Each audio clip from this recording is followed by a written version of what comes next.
Hello students, in this lecture video, I'll be telling you about transgenic animals and the ethical issues associated with this. So animals which have their DNA which can be manipulated means a foreign gene has been transferred into them are called as transgenic animals.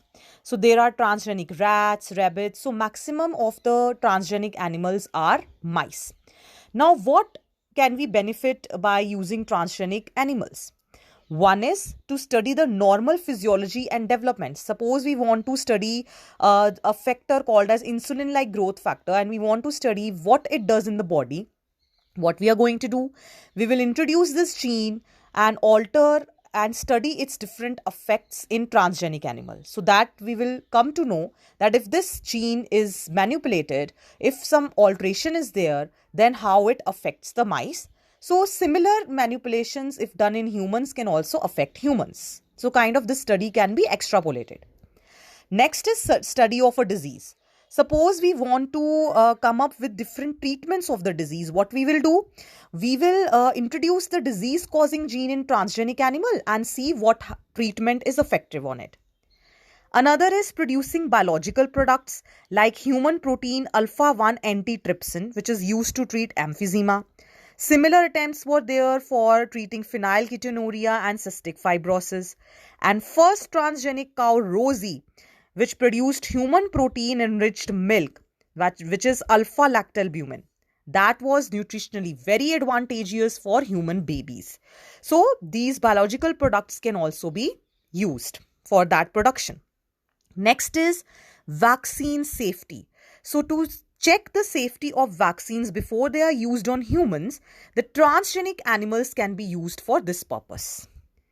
Then for chemical safety and testing, how it can be done. Suppose any chemical has to be used and then the toxicity has to be seen. So then what is done? These transgenic animals will be tested first, so that when the toxicity level is fine, means it is not no more toxic to the animal, means in humans also most probably it will be non-toxic. Now coming to the ethical issues, means genetically modifying organisms, many people say it is not correct, it is not regarding the, it is not against the morality. Therefore, Indian government set up some organization who will take the decision regarding validity of the genetically modified research. Means all researchers cannot undertake transgenic animals, only which one is safe and valid. So GEAC, that is Genetic Engineering Approval Committee, came into existence, which will solve the problems with the patents plus with the research. So what is a patent? Suppose somebody has, discovered something. And like for example, in case of India, what happened regarding basmati rice? Some foreign country like US, they said that it is our rice. But we know that basmati is of Indian origin. So we have to apply for patent. That means if one technology we have, you can say a document is given to us that yes, this company of India has produced a particular thing.